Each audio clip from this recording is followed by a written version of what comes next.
A good school bus driver is not always easy to find.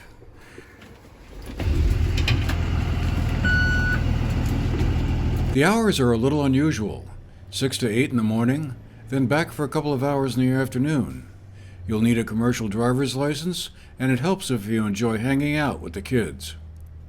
The Bennington-Rutland Supervisory Union has 32 bus routes across its sprawling territory that covers 6 elementary and middle schools from Sunderland to Danby and from Manchester to Londonderry.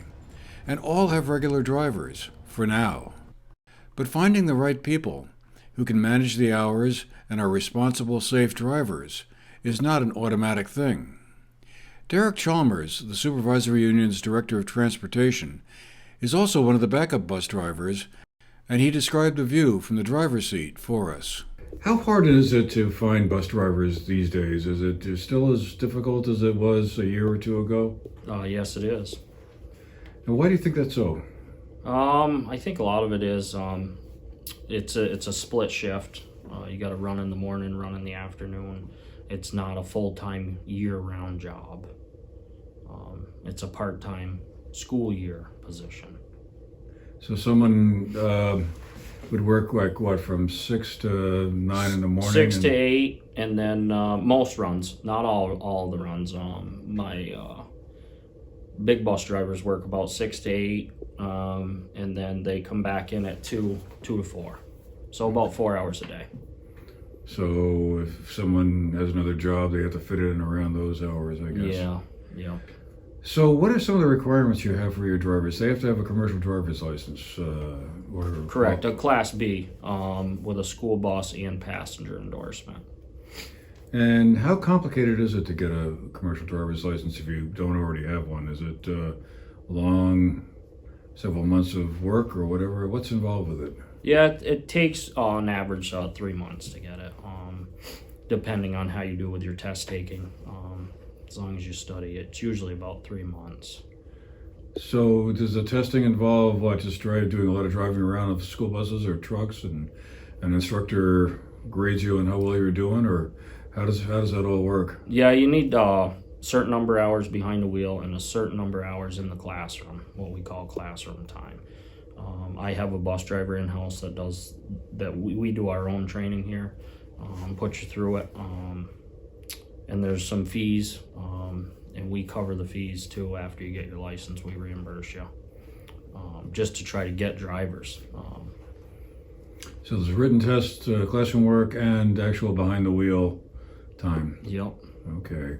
So what would you say is the hardest part of the job? Yeah, I mean, for me, I used to drive a run every day. Now I'm a sub. So for me, it was other drivers, right? Oncoming traffic. The kids for me were pretty well behaved.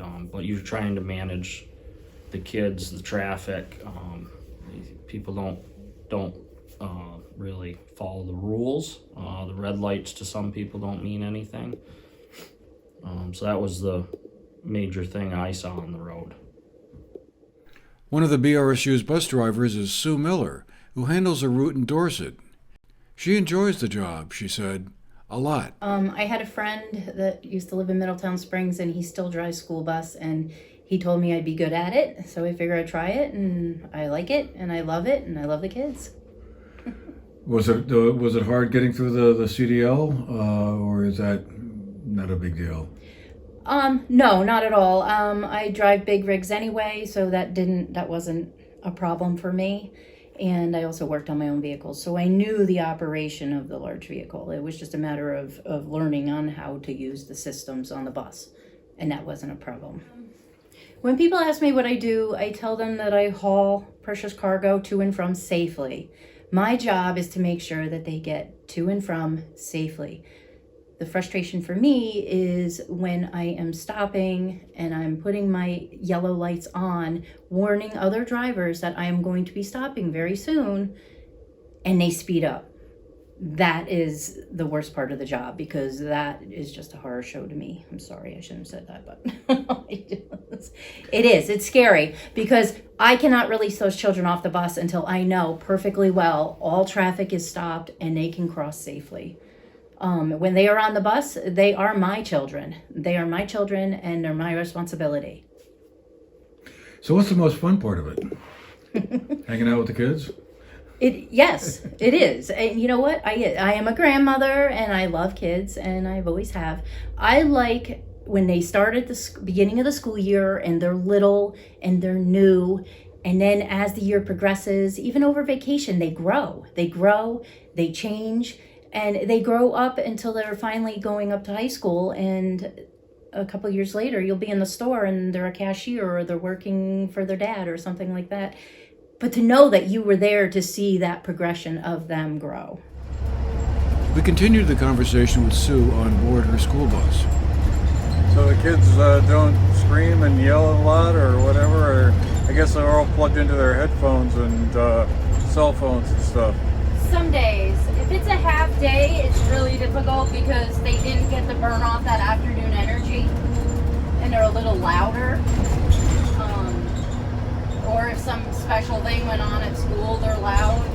It's interesting. It's the buzz of the bus. Like if it's a vacation and they're going to have off the next week or something, they're all...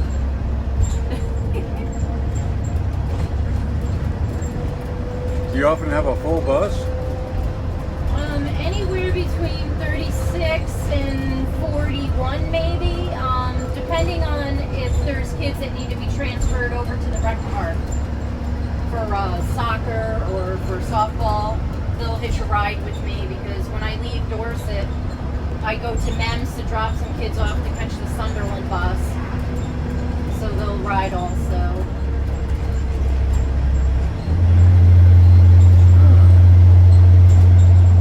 What happens if something goes wrong with the bus mechanically?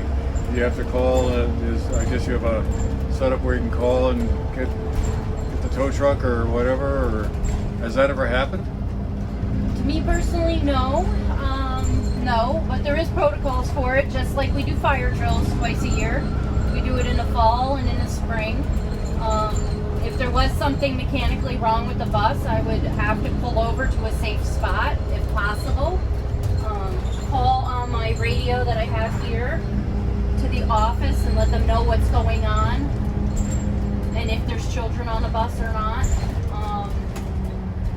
And for me, I enjoy the kids. I love the kids. I don't get to see my grandkids all the time, so for me to have kids every day on the bus, it's awesome. The BRSU is always on the lookout for new drivers, so if the hours work and if you either already have or are prepared to get the CDL or commercial driver's license, the BRSU wants to meet you. If somebody was interested in becoming a bus driver, should they reach out to you? Yeah, they should call me immediately. We're always looking. It's always good to get a sub lined up, and usually I can find them a 4 or 5 hour a day job once they get their CDL. It's hard for me to make promises. Things change all the time. I lose routes because of certain kids on the special ed side of things. And if you have a Class A without your school bus endorsement, we're interested in that too. We have to go through most of the same stuff if you didn't have one at all, but except for if you wouldn't have to take 2 tests, general knowledge and air brakes. But to qualify for a CDL in Vermont, you must be at least 18 years old, have a valid Vermont driver's license, pass a drug test, and obtain a medical certificate. And if you're a bit of a morning person, that's probably good too. For the GNAT-TV News Project, I'm Andrew McKeever.